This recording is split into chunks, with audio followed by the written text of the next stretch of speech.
안녕하세요. 하구 여러분, 지난 한 주간 동안도 주 안에서 평안하셨는지요? 예, 이곳 날씨, 시카고 날씨는 요즘 추웠다 더웠다 해서 여러분들도 건강에 유의하시기 바랍니다. 이제 한 학기가 얼마 남지 않았습니다. 마지막까지 힘내주시고, 특별히 졸업 예정자인 분들은 과제를 빨리 제출해 주셔서 졸업하시는데 문제가 없도록 과제를 미리 제출해 주시면 감사하겠습니다. PPT 화면 보면서 설명을 계속 하겠습니다.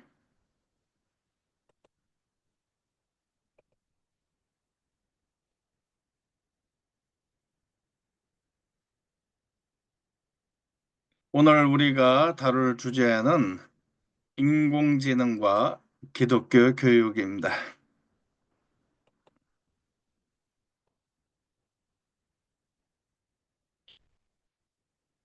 인공지능은 인간이 수행하는 학습, 추론, 지각 능력을 가지고 있으며 인간과 같이 학습하여 다양한 분야의 문제 해결 능력을 갖춘 시스템이라는 사실입니다.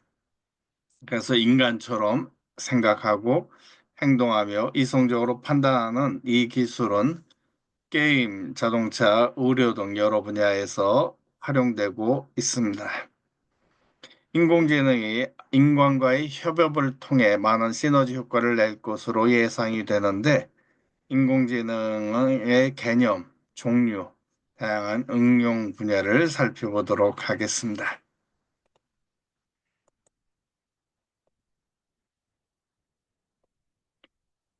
인공지능의 정의를 보면 인간과 유사한 사고를 한다. 인간처럼 생각하고 행동하며 이성적으로 판단하는 시스템이 바로 인공지능이다. 그리고 학습과 문제 해결. 컴퓨터가 인간처럼 생각하고 배우며 문제를 해결하는 능력을 갖추도록 만드는 기술인데 이 부분이 지금 상당히 발전하고 있습니다. 그 다음 중요한 것은 인간과의 협업. 인간과의 협업을 통해서 다양한 분야에서 시너지 효과를 창출한다. 인공지능은 단순한 기술을 넘어서 인간 능력을 확장시키는 도구로 발전하고 있기 때문에 우리의 일상과 산업 전반에 혁신을 가져오고 있다는 사실입니다.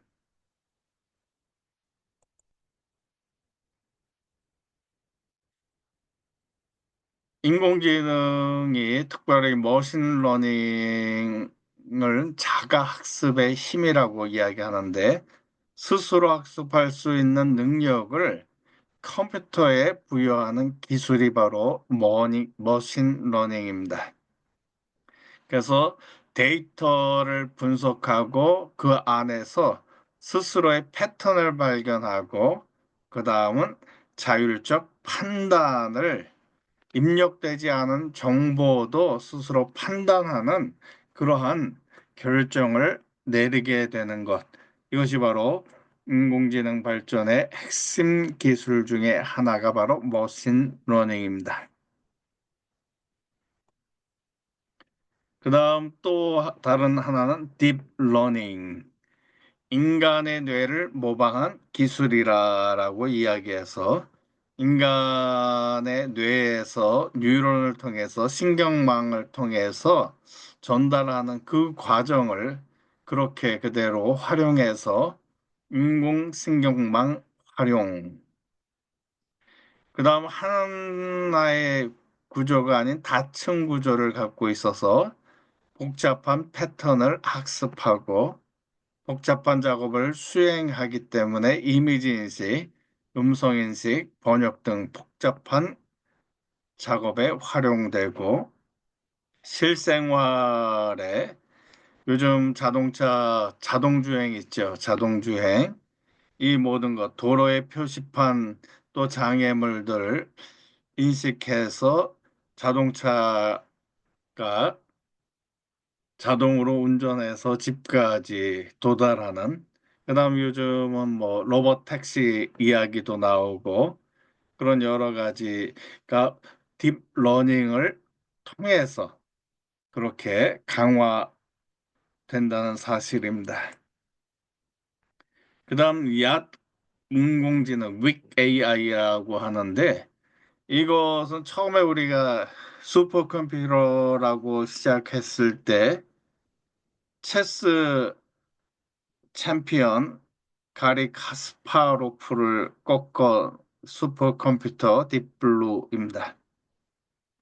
그다음 왓슨이 인간과의 퀴즈 대결에서 승리했고, 그다음 우리가 잘 알다시피 알파고 이세돌 기사와 바둑 대결했던 그 구글의 딥마인드의 인공지능이 바로 알파고, 이것이 약 인공지능입니다. 특수한 분야에서 인간의 능력과 동등하거나 혹은 인간의 능력을 압도하는 기계를 의미한다. 이들은 특정 작업에 특화되어 있지만 그 외의 영역에서는 제한된 능력을 보인다. 지금 바둑에서, 체스에서, 퀴즈 대결에서 그렇게 승리할 수 있는 것은 그 짧은 시간 안에 많은 통계를 확인하기 때문에 그러한 능력을 보게 됩니다. 다음 인공지능에서 스트롱 AI란 부분이 있는데 인간 수준의 지능을 갖고 있고 인간과 동등한 수준의 지능, 사고 능력을 갖춘 시스템이다. 그리고 문제 해결에 능력이 있다. 제약이 없죠. 아까 약 인공지능은 어느 한 특정 분야에서 강한 거라면 이 강인공지능은 어떤 문제도 제약 없이 그다음 여기 보시면 다양한 영역에서 활용을 할 수 있고 그다음 자율적 사고를 한다. 약 인공지능보다 더 발전한 단계의 기계입니다. 그다음 우리가 잘 알다시피 슈퍼 인공지능, 인공지능을 초월하는 압도적인 뛰어넘는 그러한 수준을 보여주는 것이고 완전한 자율성. 그다음 지능의 폭발적인 진화. 아주 비약적으로 진보한 버전이 바로 슈퍼 인공지능입니다. 앞으로 지금 현재는 존재하지 않는 이론적 개념인데 미래 인공지능의 발전의 궁극적인 형태가 슈퍼인공지능일 것이다. 그렇게 볼 수가 있습니다. 그래서 인공지능의 단계를 보면 약 인공지능에서 한 특정 분야에 특화된 것에서 다양한 영역으로 강인공지능, 그다음 더 인간의 지능을 압도적으로 넘는 슈퍼인공지능이란 이런 단계들로 그렇게 진행되어 오고 있습니다. 그래서 인공지능의 미래와 가능성 부분, 의료 혁신 부분이 아주 강합니다.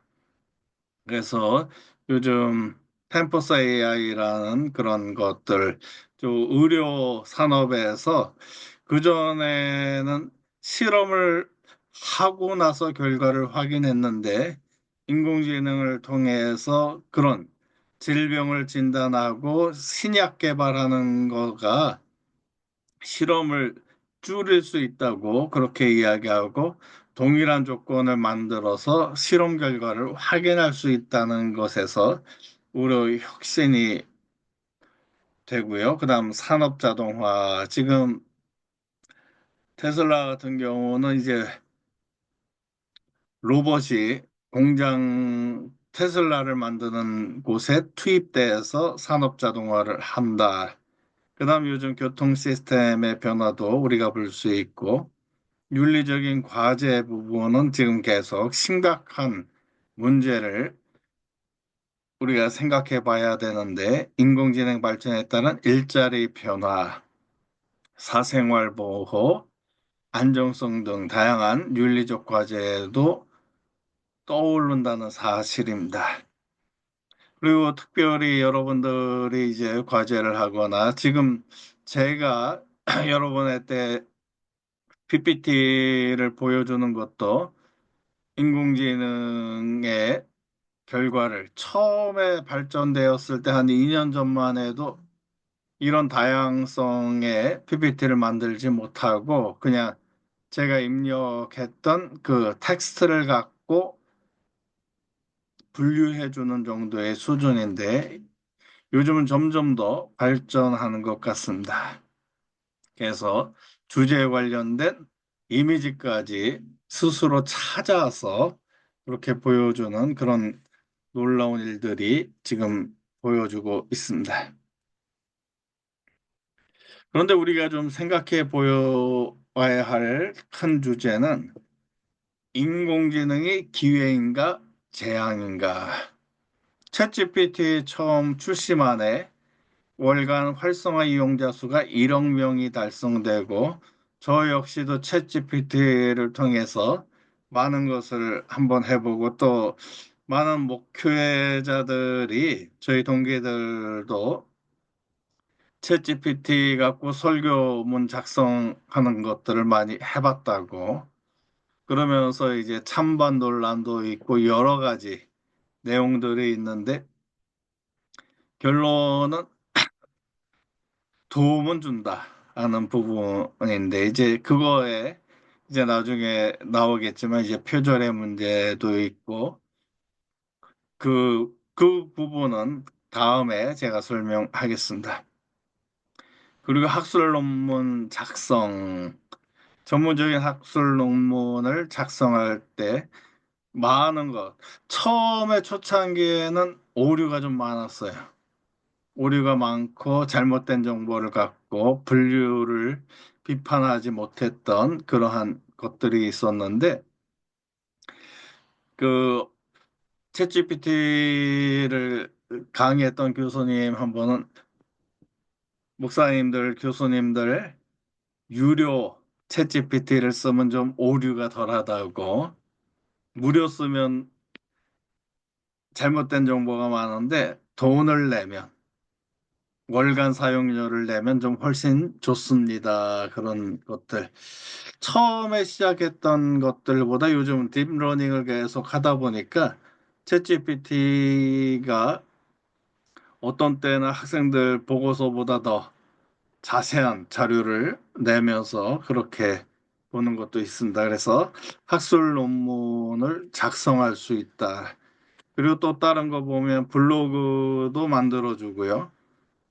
PPT도 만들어주고 그 논문도 쓰는 것들 저도 여러 가지 AI를 사용해서 확인해 보고 하는데 더 나아가 요즘은 문학 창작이죠. 소설과 시를 써내는 창의적 능력도 있고 블로그를 만들고 그다음 더 나아가 요즘 이미지를 갖고 이미지를 생성하는 그러한 것 뭐 챗GPT에 사진 올리고 사진을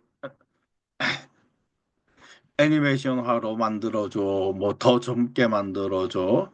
저도 저희 가족 사진들 갖고 그렇게 한번 확인해서 아주 그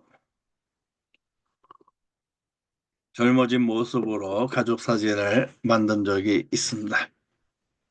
이렇게 챗GPT가 그렇게 다양한 능력을 보여주는 반면 일자리에 대한 우려가 아주 극심해졌습니다. 창의적인 직업인 번역가, 언론인, 배우, 음악가. 더 나아가 요즘은 영상도 만들어주죠. 영상도 만들어주고 음악도 작곡해주는 AI가 있고 그러면서 저도 이런 주제의 영상을 만들고 음악을 만들어줘 해보니까 아주 작곡가, 작사가 이상의 그런 창의적인 작업을 하고 더 나아가 제가 한글 자료를 갖고 영어로 변환시켜서 요약해줘 하니까 영어로 그렇게도 바뀌고 또 영어의 자료들을 한국어로 축약해줘, 요약해줘 하면 그 당시 제가 공부할 때는 그 부분이 아주 프루프리딩 받으려면 아주 돈 많이 쓰고 또 그렇게 해서 도움 받고 제가 모르는 부분을 확인했었는데 이제 그러한 것들이 필요 없고 저도 글을 쓰다가 그래마라든지 뭐 이런 부분에서 확인하면 저절로 내가 잘못된 문장을 수정해주고 잘못된 단어보다 좀 더 고급적인 단어는 없을까? 좀 더 법률적인 용어는 어떨까? 뭐 이런 식으로 바꿔줘, 변환해줘 그러면 아주 너무 좋은 능력이 바로 이 AI로 인해서 이렇기 때문에 우리의 일자리가 빼앗기게 되는구나. 더 나아가 이제 교수도 그렇고요, 교사도 그렇고. 순간적인 판단, 검색하는 거는 어떤 때는 더 빠르죠. 더 빠른 자료를 제시해주고 정확한 근거까지 제시해 주는데 그것보다 깊은 통찰력을 아직까지는 그렇게 잘 해주진 못하지만 그런 부분에서 요즘 AI가 트럼프 행정부에서 지금 추구하는 것들이 이제 교사까지도 AI가 대신하게끔 뭐 이렇게 한다는 그런 이야기들도 있고요. 그다음 이제 법률 전문가, 판사, 검사, 변호사. 왜냐하면 판사 같은 경우는 판례를 가지고 하다 보니까 검색 능력, 그것이 딥러닝이 되면서 점점 더 그런 부분에서도 이제 바뀔 것이다, 대체될 것이다. 그렇게 이야기가 될 것. 그러면서 수많은 일자리가 없어지게 될 것이라고 그렇게 걱정들을 합니다. 전문직 역시도 챗GPT로 대체될 수 있기 때문이다.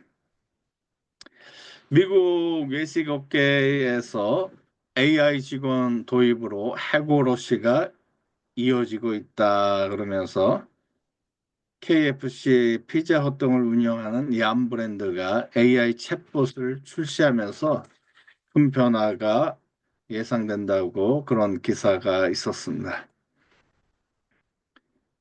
얌 브랜드가 이제 프랜차이즈를 보유한 곳인데 이제 올해 2분기부터 AI 챗봇을 설치해서 이제 매장에서의 주문 역시 AI 챗봇을 통해서 주문하게 된다 하는 그런 이야기들이 나오게 되었습니다. 그러면서 이제 기존 방식은 직원이 직접 주문 접수하고 전환에 하는 이제 AI로 전환하는 과정뿐만 아니라 요즘 이제 키오스크에서 모든 것을 주문하는데 그러다 보니까 이제 주문 담당 직원을 해고하고 점점 더 새로운 방식의 AI 대화형 챗봇으로 그렇게 대체될 것이다라고 그렇게 이야기돼서 이제 주문하는. 근데 문제는 분명히 있죠. 근데 이 부분은 뭐 이제 반도체인 엔비디아와 협력하고 자연스러운 대화를 하게끔 인간의 말투와 대화 패턴을 그러면서 오류를 감소시킬 것이다라고 이야기하는데 우리가 살펴보면 타코벨 매장 역시 마찬가지입니다. 드라이브 스루에 AI 챗봇 먼저 설치해서 테스트를 운영하고 실제 고객 대상으로 해보니까 이제 더 확대돼도 되겠다. 그래서 KFC 피자헛으로 기술을 확장하게 되는 그러한 모습이 지금 나오고 있습니다.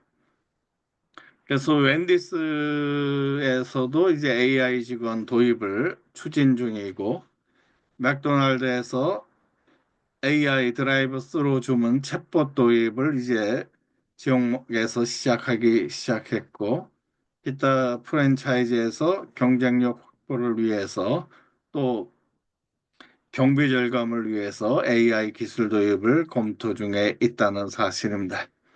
그런데 이제 이런 AI 주문 시스템의 한계점을 우리가 살펴보면 가장 큰 거는 음성 인식 오류인 것 같아요. 원거리 스피커를 통한 목소리 전달 문제, 그리고 저같이 이세가 아닌 사람이 영어로 주문할 때 오류.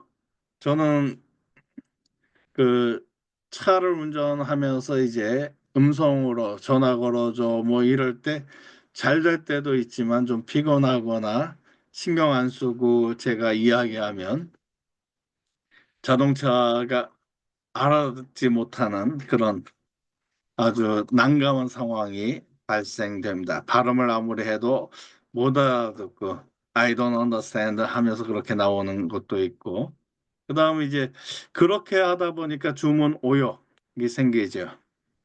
잘못된 주문을 하고 그것으로 인해서 이제 고객 불만들. 그래서 요즘 컴퓨터들 같은 경우는 이제 전화기 같은 경우도 제 목소리를 계속 인식시켜 놓으면 그것을 잘 딥러닝이 돼서 제 목소리가 무엇을 원하는지를 찾는데 이런 식의 음성 인식 오류, 무엇이 표준이고 악센트가 틀린 이민자들의 이런 것들. 그러니까 옛날에 키오스크에서 나이 드신 분들이 주문 못하고 지금도 맥도날드에 가보면 꼭 그 캐시어에게 이야기해서 주문하는 사람들 보게 됩니다. 이런 부분이 점점 더 발달해질 거라는 사실을 우리가 준비해야 되고 그렇습니다. 그러면서 이제 이렇게 AI 도입이 미치는 산업의 영향은 인력 구조의 변화죠. 요즘 아마존 프레시샵 가보면 건드는 거 다 알아서 자동으로 계산되는 것들. 근데 그러다 보니까 요즘 많은 마켓에서 그런 셀프 체크하는 곳이 많다 보니까 오히려 비용이 절감되고 인건비가 감소되고 그러면서 이제 기술 의존도가 증가되고 더 나아가 사람들이 어떤 것을 더 선택하는가 이런 부분이 자동화되면서 그것을 분석하게 되고 그러면서 외식업계의 IT 기술 의존성을 심화한다라는 모습도 우리가 볼 수 있습니다. 한국 외신 업계에 주는 것들을 보면 이제 한국에서도 그렇게 AI가 외식업 직원 자리를 차지할 때가 멀지 않았다 하는 사실을 우리가 생각해 보게 됩니다. 또한 AI로 우리가 생각해 볼 수 있는 것은 군비 경제의 가열이다. 처음에 나왔을 때는 자율형 무기 체계여서 킬러 로봇들, 사람 대신 뭐 기관총을 쏴주고 탱크 대신 보병이 나가기 전에 먼저 그런 킬러 로봇이 나가서 장애물들을 극복하고 그다음 요즘 무인 항공기도 그러면서 무인 항공기를 통해 드론 통해서 지금 미국에서도 테러 조직들을 공격하는 것들 보면서 전통적인 간첩 활동을 이제 위에서 위성으로 다 확인할 수 있다는 거죠. 그러면 이제 이런 인터넷 혁명으로 시작된 부분이 기하급수적으로 발전하면서 생활 방식을 변화시켰다라는 것입니다. 현재 디지털 혁명은 가장 결정적인 사건이다. 그렇게 우리가 볼 수 있고. 그런데 이제 이런 부분에서 AI의 부정적 요소는 영어, 제국주의죠. 위키디, 위키피디아의 문서의 상당수를 영어로 쓰게 됐고, 그러다 보니까 영어 특별히 이제 문자적 제국주의를 형성하기 때문에 다양한 관점이 아닌 단일한 지식 체계로 통합되는 부분이 있습니다. 그 다음은 가짜 정보의 확산, 허위 정보가 빠르게 펴질 수 있다. 그리고 감시, 자본주의, 뭐 이런 부분들, 인간 활동을 추적하고 조작할 수 있다. 예전에 페이스북이 사진, 원치 않는 사람들을 사진 저작권 문제로 인해서 많은 소송 비용을 해줘서 저도 그 소송에 가입해갖고 350불 정도 돌려받은 기억이 있습니다.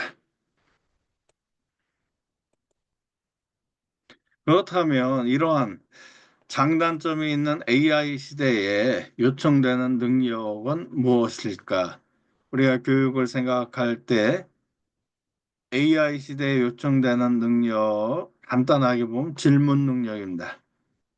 A한테 질문을 어떻게 하느냐, 어떻게 정확하고 적절한 질문을 하느냐에 따라서 답이 다양하게 나오기 때문에, 그 다음은 이제 그 정보를 비판적으로 분석하는 것. 이것이 바른 정보인지 아닌지.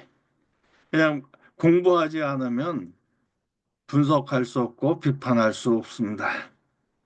그리고 그것이 정말 나에게 도움이 되는, 인류에게 도움이 되는 그러한 일인가. 그래서 판단력. 그래서 처음에 제가 공부할 때는 정보를 수집하는 것이었어요. 아, 어디에 이런 주제들에 관련된 책들이 있더라. 어느 곳에, 어느 학파에, 어느 교수님한테 이런 부분이 있다. 그런 걸 알고, 그 다음 이제 그와 관련된 주제로 책들을 찾고 논문을 찾고 하는 부분이었는데, 이제는 어떻게 질문하느냐에 따라, 질문이 심도 깊으냐에 따라서 그 내용이 답이 이제는 아주 깊어지는 그런 내용들이 나올 수 있기 때문입니다. 그러면서 우리가 계속 좀 고민해 봐야 되는 부분은 물음을 사유의 경건함이라고 그렇게 이야기했는데 이제 묻는다. 그다음 더 나아가 우리는 무엇을 해야 하고 우리는 어떻게 살아가야 하는가에 대한 아까 제가 말씀드렸잖아요. 설교를 확인해 보니까 옛날 자료들은 그것에 대해서 갖고 오는데 앞으로 어떻게 해야 되고 하는 부분에서는 아주 막연한 내용들을 보게 되는데 그럼에도 불구하고 미래를 위한 지혜, 과거의 자료들을 갖고 그 일을 통해서 우리가 깨닫는 지혜, 그것을 갖고 우리가 어떻게 살아야 되고 또한 중요한 것이 이제 AI가 이미지를 생성하면서 이제 아주 유명한 작가의 그런 것들을 그대로 모방하는 것들이 좀 나와서 이거는 표절 아니냐의 문제가 되고 더 나아가 AI가 만든 것의 저작권은 누구에게 있는가도 우리가 한번 생각해 볼 문제입니다. 그러면 이제 AI와 교회에서 어떤 만남을 가질 수 있고 AI는 교회에서 가능성이 있는가, 한계가 있는가. 이 신학자들 가장 거성이죠. 어거스틴과 토마스 아퀴나스의 철학적 신학적 견해를 보면 AI는 인간과 동일하거나 유사할 수 없으며 인간이 될 수 없다. 그런데 우리가 활용해야 하는 것은 약 인공지능, 윅 AI가 알파고를 우리가 얘기 듣는 것처럼 그런 부분을 두려움없이 적극적으로 활용할 수 있고 요즘 더 나아가 챗GPT 같은 경우 그럼에도 우리가 한계를 기억해야 되는 것은 선과 악에 대한 식별 능력이 없고 삶의 고통과 중업에 대한 숙고를 통해 얻어지는 종교적 경험이 없다. 그다음 무엇보다도 의지력의 부재로 인해 신앙 행위로 나아갈 수 없다는 것이 가장 큰 한계점이란 건 여러분이 기억하시면서 AI를 활용하면 좋겠습니다. 왜 그런가 하면 AI가 딥러닝을 하고 여러 가지를 본다 할지라도 우리가 경험하는 감정, 고통이 부재하고 있습니다. 감정도 없고 고통을 느끼지 못하는 AI가 종교의 내용을 진정으로 알지 못해서 믿는다 부분. 우리는 그냥 믿어야 해 하는 것으로 그렇게 신앙생활을 시작한 분도 참 많습니다. 의심하지 마.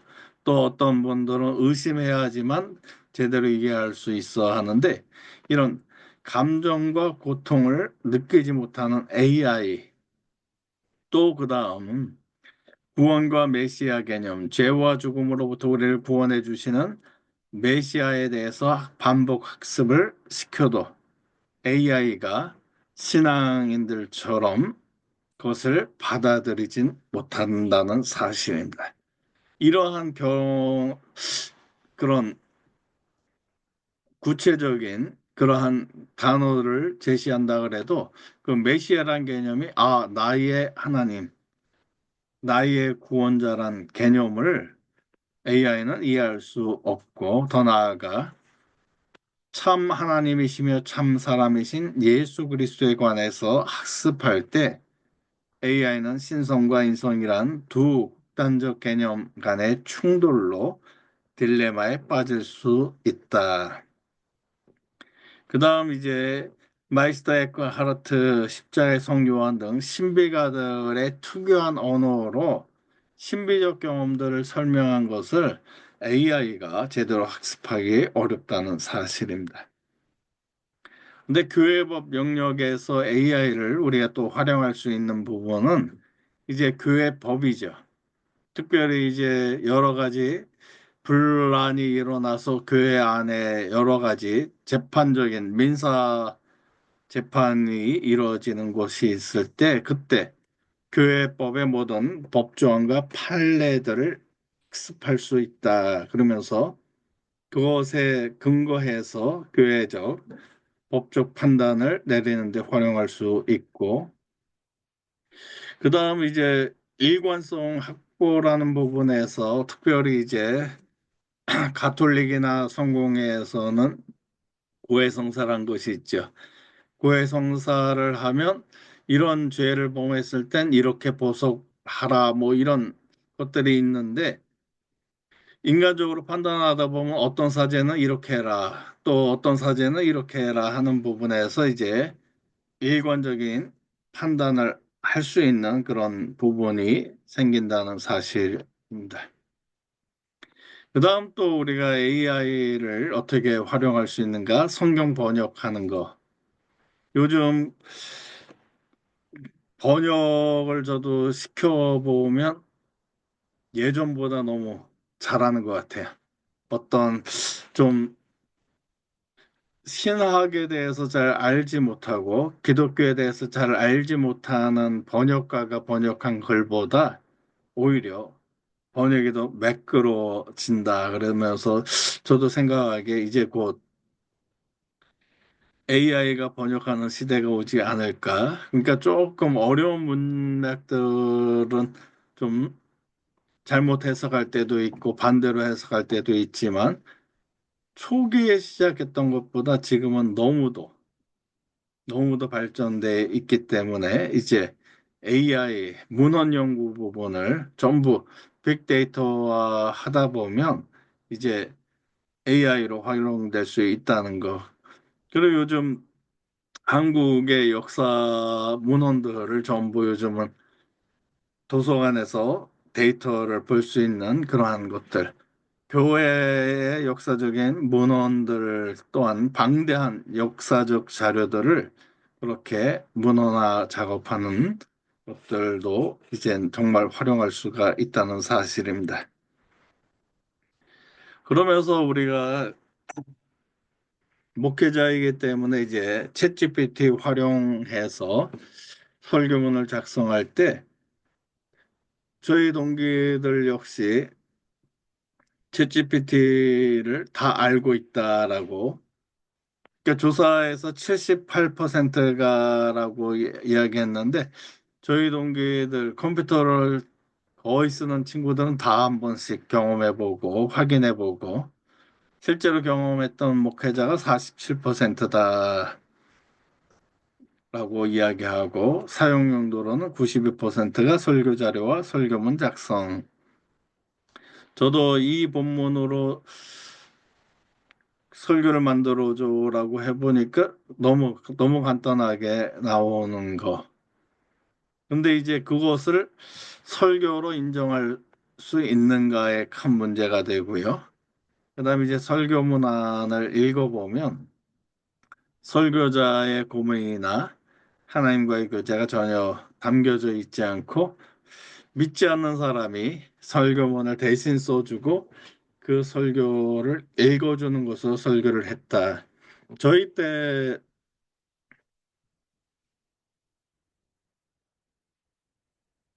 유명한 목사님의 설교를 그대로 표절하는 분들이 많고 그래서 이제 그런 우스운 소리도 있었죠. 목사님 설교 시작하기 전에 고개 두 번 까닥거리고 설교 끝나면 까닥거리고 그래서 그러다가 교인들이 목사님의 설교가 어느 유명한 목사님 설교인 것 같다고 그거 아니냐 그랬더니 본이 인용부호 내가 표시하지 않았냐 설교 시작 전에 고개 두 번 까닥이고 끄덕이고 그다음 끝날 때도 두 번씩이나 끄덕이지 않았느냐 뭐 이런 농담도 있었고 그렇게 특별히 이제 저도 미국의 예전 그 윌로크리 커뮤니티 처치의 빌 하이블 목사님 설교가 이제 온라인으로 나오고 가서 듣다 보면 그 다음 주에 바로 그 내용이 번역돼 갖고 그 주제로 설교하는 한국 목사님들이 상당히 많았습니다. 그것을 영감을 받는 것은 도움이 되지만 그걸 그대로 카피하는 것을 설교로 할 수 있는가? 이제 윤리적 문제, 허위 정보 문제, 저작권 문제가 시작되기 때문에 이런 부분을 우리가 어떻게 볼 것인가? 많은 자료, 처음에 목회자로 목사 후보생으로 시작할 때는 많은 설교를 읽어보고 설교책도 읽어보고 그러면서 예화도 활용하고 그러면서 만들어 가는데 우리가 챗GPT를 통해서 할 수 있는 부분이 너무 좋은 게 많아요. 본문 해석을 위한 자료 검색, 관주 검색, 주제죠. 키워드를 갖고 그렇게 하고 이 본문에 맞는 예화를 검색해줘 하면 예화들 나오고 그다음 이 설교 본문을 갖고 아웃라인을 만들어줘. 뭐 이렇게 만들어 보면 기본 틀을 잘 만들어 주는데 그거의 살은 우리가 할 수 있죠. 만들게 되면. 그런데 이런 부분들 시간 준비하고 제가 설교를 할 때 어느 목회자분이 저희 신학교에 오셔갖고 이야기하면서 여러분이 1분 설교하면 최소 1시간 설교를 준비해야 됩니다. 15분 설교하면 15시간 준비해야 됩니다. 그러면서 기도하고 말씀 듣고 말씀 묵상하면서 그 속에 필요한 것들을 채우는 일들을 하지 않으면 그것은 설교가 아니라고 했던 것들이 생각이 납니다. 오늘도 제가 좀 목이 좀 많이 잠겼는데 지난번 강의를 제가 다시 보니까 제가 그때 잠 못 자고 좀 피곤한 일이 많았는지 혓바늘이 돋아서 발음이 지금도 부정확한데 좀 더 부정확했던 것, 이 시간을 빌어 사과드립니다. 양해해 주시기 바랍니다. 그 다음 이제 또 제가 잠시 이야기한 대로 고해성사 가톨릭하고 성공해서 그 고해성사를 하지요. 그러면서 고해성사의 내용을 듣고 보석을 결정하고 보석 매뉴얼을 그렇게 이야기하고 만들어지는 것. 저도 처음 개신교에 있다 보니까 이제 고해란 부분을 한국의 예수원이란 곳에서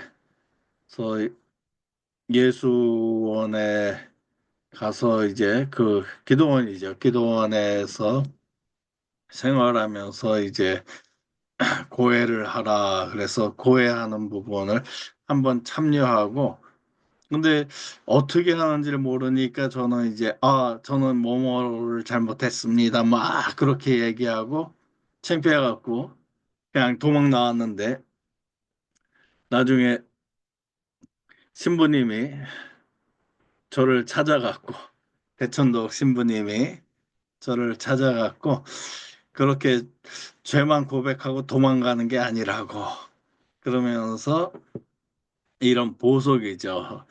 그러니까 그런 잘못을 저질렀으면 이렇게 하십시오. 뭐 주기도문을 여러 번 하시고 기도를 하시고 뭐 이런 식의 이야기들 죄의 종류와 정도에 따라 보석 제한을 해주는 것. 근데 이런 부분이 이제 매뉴얼을 하다 보면 이제 그것이 통일된 기준이 생긴다는 사실, 그런 면이 좀 도움이 되지 않을까라는 부분도 그렇게 가톨릭 신부님들에서 특별히 고해 AI가 고해 성사에서 활용할 수 있다라는 부분 이야기 나오고 한계 영역은 교의학이죠. 신학적 숙고, 계속 그 본문 내용을 읽어도 잘 이해하지 못하는 그런 부분을 AI가 완전히 이해하기 어렵다. 윤리 문제, 상황신학, 상황에 따라서 다 달라지는 그런 상황 속에 무조건 도덕적 판단으로 그렇게 할 수 없다는 것. 그다음 성례전, 성사를 집전하는 거 전혀 하지 못한다는 사실입니다. 그러면 이제 AI 시대에 우리가 경험하는 여러 가지 내용들이 있는데 한번 열심히 왜 우리는 하나님을 믿는가? 또 수천 년 조상들의 관점에서 하나님 믿고 이해가 안 되는 교리를 받아들여야 하는가? 구약 성경을 읽다 보면 왜 하나님이 이스라엘만 택하시고 그럼 우리의 조상들은 뭐 여러 가지 내용들이 있죠. 그다음에 영생, 영원한 생명을 어떻게 표현할 수 있는가? 그다음 종말교리는 AI는 이해할 수 있는가? 구원론은 어떻게 AI가 이야기할 수 있는가? 또 이런 여러 가지 근본적인 질문들이 나오게 됩니다. 근데 AI를 자세히 보다 보면 유물론적 사고로 보는 거죠. 01, 01로 계속 판단하다 보니까 인간이 오직 물질로 구성되고 있다. 영생에 대해서, 죽음 이후의 삶에 대해서 어떻게 표현할 것인가? 그리고 물리적 관점에서 출발한 과학적 패러다임으로 계몽주의 과학과 진화론에 입각한 그러한 논리인데 그 부분 어떻게 할 것인가? 다음 과학이 모든 문제를 해결할 것이라는 믿음. 그렇기 때문에 AI 부분에서 유물론적 입장에서 그렇게 출발하는 사고가 오히려 더 강화될 것이라는 그러한 예측을 많이 하고 있습니다. 그럼 교회는 어떻게 해야 되는가? 영혼의 존재, 죽음 이후의 삶, 불멸의 존재인 영혼이 있고 죽음 이후에 천국과 지옥이 있다라는 부분. 그다음 육체와 영혼의 단일성. 이 부분을 영혼육으로 그렇게 표현하는 부분. 또 새로운 교리교수법을 어떻게 잘 강의할 것인가. 그러면 이렇게 복잡한 시대 속에 우리가 인공지능 시대에서 기독교육을 어떻게 할 것인가라고 했을 때 우리가 초점 맞춰야 되는 큰 주제는 초연결성, 초지능성 부분하고 연결시키면서 어떻게 이런 시대에 기독교육을 준비할 것인가라고 했을 때 처음에 기독교의 목적, 하나님의 형상의 회복이죠. 전익적 변화, 성경 중심의 교육, 제자화 이것을 일반적으로 우리가 생각하는 것일 겁니다. 성경적 가르침을 어떻게 삶 속에서 실천할 수 있도록 돕는가? 그러면서 가장 전제되는 것은 하나님의 형상으로 우리가 창조되었다는 사실입니다. 육체뿐만 아니라 영혼까지 포함된 삶이라는 것을 우리가 기억하면서 AI 시대에 어떤 방향성과 목적을 갖고 해야 되는가?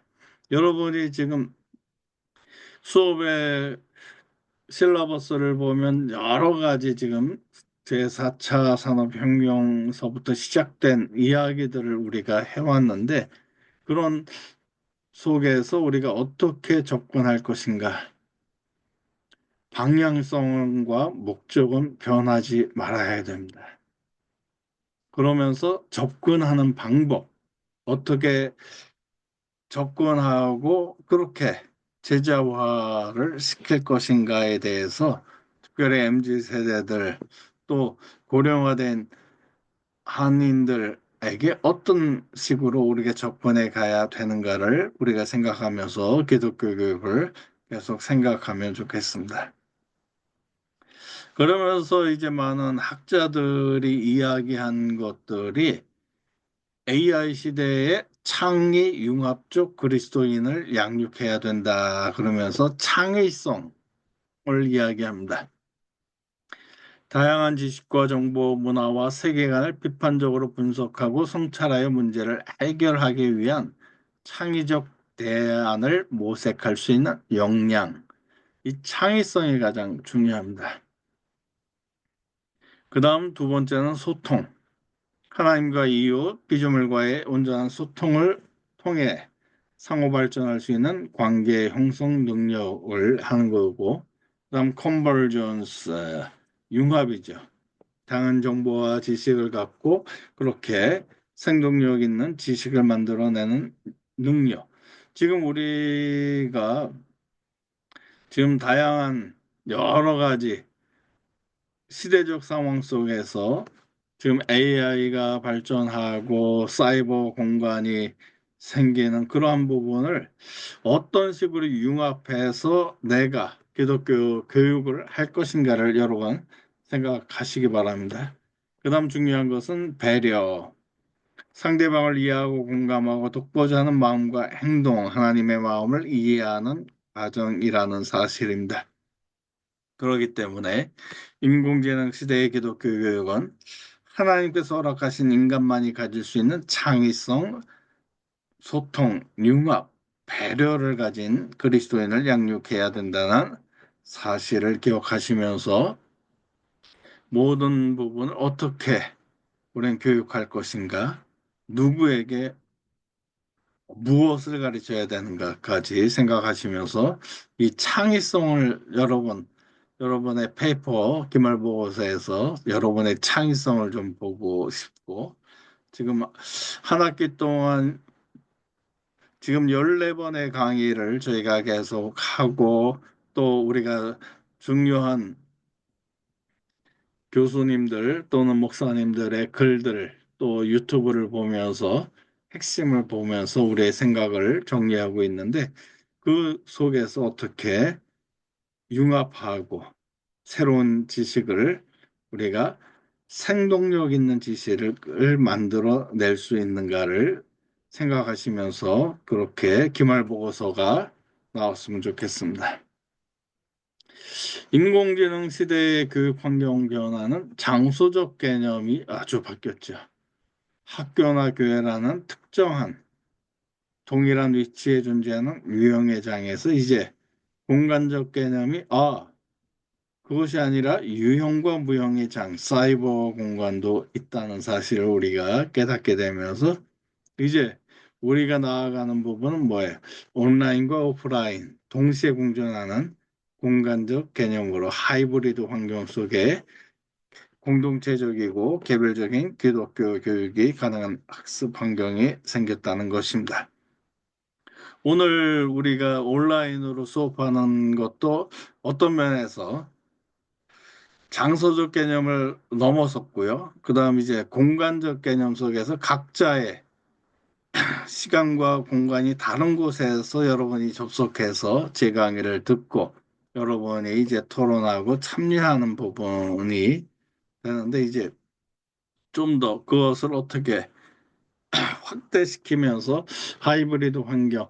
저도 이번 온라인 수업을 진행하면서 좀 느끼는 부분은 여러분의 피드백을 수업 중간에 받질 못하다 보니까 좀 그 내용이 그냥 간과되고 넘어갈 때가 좀 많은 것 같습니다. 제가 여러분의 토론들을 읽고 생각한 거, 수업 시간에 와서 이야기해야지 하다가 다른 주제로 하다 보면 그 대답을 저도 잊어버리고 강의를 끝낼 때가 많았던 것 같습니다.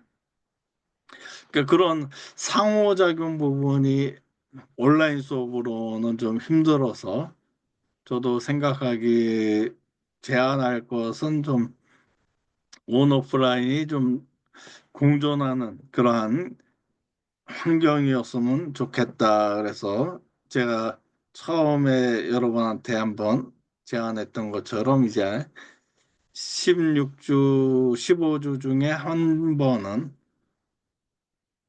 그 줌으로 그렇게 한번 만나거나 그런 부분도 좀 필요한 것 같다 생각이 듭니다.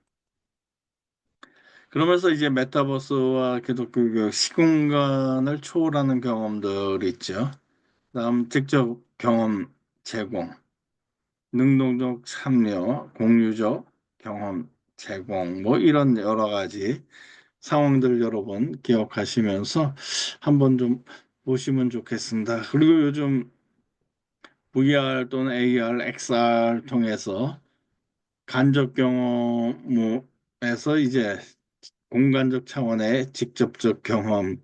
우리 김대화 아나운서가 가상 화면 속에서 빛을 경험하고 뭐 이런 여러 가지 일들 우리가 한번 보고 있는데 이제 이런 부분이 좀 더 증강되는 현실로 그렇게 나타날 것이라는 사실입니다. 그러면서 이런 때에 우리가 어떻게 교수 방법을 교수 학습 방법, 인지적 측면 계속 이야기하죠. 비판적 사고력과 창의성. 그다음에 영적 측면은 삶에 어떻게 성경 진리를 적용하고 전체적인 융합을 촉진할 것인가? 그럼 정서적 측면 부분 우리가 잘 생각하고 몰입하는 부분들 있고요. 통합을 위한 융합 역량 발전 발달시켜야 된다. 뭐 이런 내용들 여러분 자세히 읽어보시면 도움이 될 것 같습니다.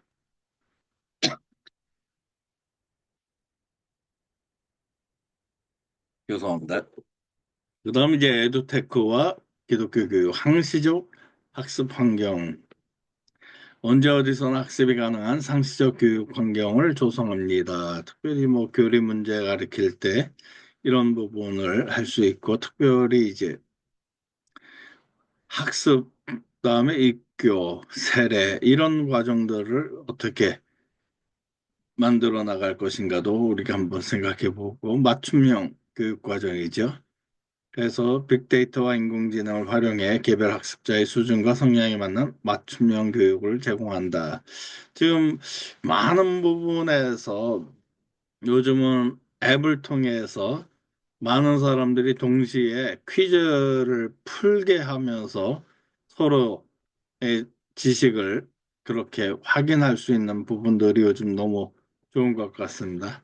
그러면서 그런 퀴즈들 해보니까 저도 제가 아는 주제로는 많이 답을 하는데 모르는 주제가 떴을 때는 저도 맞추지 못하는 일들 경험해 본 적이 있습니다. 맞춤형 교육 과정, 이 부분 아주 우리가 생각해 봐야 되고 학습자 수준과 성향에 맞는 맞춤형 교육을 제공한다. 우리가 MZ 세대의 특성을 우리가 공부하고 나이 든 분들의 X세대, 베이비 부모 세대들의 모습을 보면서 맞춤형 교육을 제공해야 된다는 부분이고 확장형실 그런 부분들 우리가 한번 에듀테크라는 부분 교육의 그런 기술들이 너무 지금 많아졌고 예전에 PPT만 하는 것도 아주 큰 저한테는 큰 도움이었죠. 그전에는 교수님이 강의하면 그대로 받아줬고 했던 그런 내용들인데 지금 이렇게 발전되고 요즘 아이들 보면 전부 크롬북 들고 다니면서 교과서 들고 다니는 학생들은 거의 못 보는 것 같습니다. 그렇게 된 상황에서 이제 성경을 어떻게 교육할 것인가 한번 깊게 생각해 보시기 바랍니다. 그러면서 인공지능 시대의 기독교육의 방향성. 아까 많은 분들 기독교가 교회가 소멸할 것인가 생존할 것인가 그리고 이런 기독교육을 이야기할 때 많은 분들이 대답한 게 이 연속성이었어요. 시대가 변해도 변하지 말아야 할 기독교육의 본질적 목적. 기독교 교육의 목적은 우리는 하나님의 형상으로 창조된 것. 그렇기 때문에 하나님을 영화롭게 할 존재다라는 부분은 바뀌지가 않습니다. 그러나 우리가 해야 되는 부분은 변화입니다. 변화하는 시대상을 반영한 교육 과정 및 교수 학습 방법.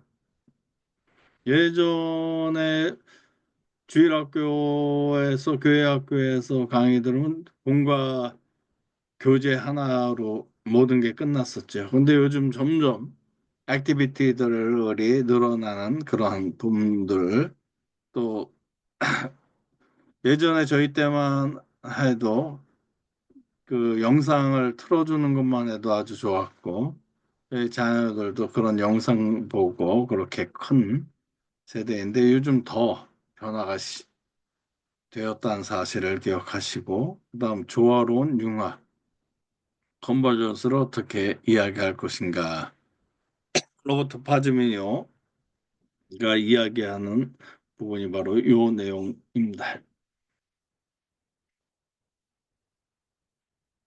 그러면서 인공지능을 우리는 도구적 활용해야 된다. 사물 인터넷, 클라우드, 빅데이터, 모바일 인공지능 이것을 갖고 어떻게 해야 되는가? 이 부분이 가장 중요합니다. 4C, 창의성, 소통, 융합, 배려. 이 4C죠, 4C. 이 부분이 가장 기억을 여러분 하시면 좋겠습니다. 어떻게 창의성을 갖고 그리고 어떻게 소통하고 어떻게 이 많은 수많은 기술들을 융합시키면서 배려의 삶을 살아갈 수 있게 하는가? 이 부분을 우리가 생각하면 좋겠습니다. 그러면 인공지능 시대의 기독교육의 과제는 계속 이야기, 목적은 유지해야 된다. 그다음 이제 환경이 그냥 일반적인 공간에서 이제는 온라인, 오프라인, 하이브리드, 메타버스, 혁신적 교육 환경을 지금 구축해 나가야 되고 계속해서 우리가 교육적인 에듀테크를 어떻게 활용하고 그렇게 개발할 것인가? 그다음 가장 중요한 거죠. 연속성과 변화의 균형 있는 접근을 어떻게 감당할 것인가가 바로 큰 주제라 할 수 있습니다. 오늘 좀 어려운 주제로 저희가 강의를 제가 드렸는데 AI 시대에 다룰 주제가 참 너무도 많습니다. 그리고 챗 GPT를 통해서 또 여러 가지 지금 AI 기술들이 아주 특화된 기술들이 많아요. 어떤 거는 PPT를 잘 만든다, 논문을 잘 만든다, 또 영상을 제작을 잘한다, 이미지를 잘한다, 작곡, 작사를 잘한다 하는 이런 수많은 앱들이 요즘 너무 순식간에 또는 너무 다양하게 나오다 보니까 저 역시도 그 부분을 다 확인하지 못하는 경우도 있습니다.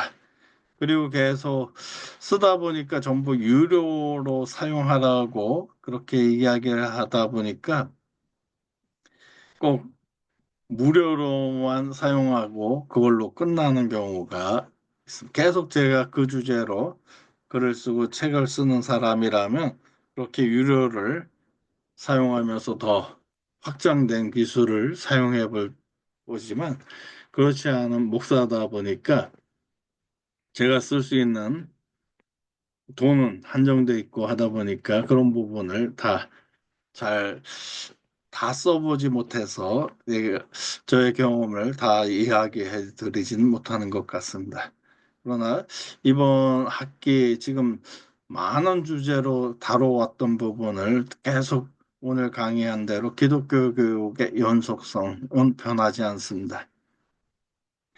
기독교 교육의 목적, 방향성은 변하지 않고 환경 속에서 어떻게 적용할 것인가를 여러분들 고민하시면서 마지막 다음 주는 제가 강의는 짧게 오늘보다 더 짧게 결론 부분만 이야기하면서 여러분이 모두 기말 페이퍼 잘 할 수 있도록 거의 안부 인사만 묻고 마지막 강의는 그렇게 끝날 예정입니다. 오늘도 제 강의 듣느냐 수고 많이 하셨습니다.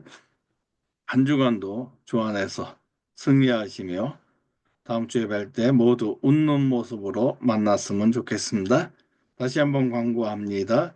졸업 예정자이신 분은 과제를 듀대에 맞춰서 그렇게 제출해 주시면 제가 졸업하는데 불편함 없도록 그렇게 점수 드리면서 졸업하도록 돕겠습니다.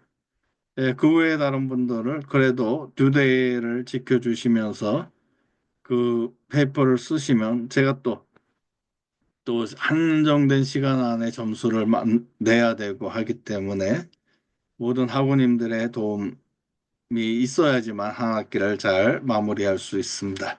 힘들고 지치지만 조금 더 버티시면 이제 여름방학이 온다는 사실을 기대하시면서 그렇게 참아내시고 인내하시면 좋겠습니다. 오늘도 수고하셨습니다. 마치겠습니다.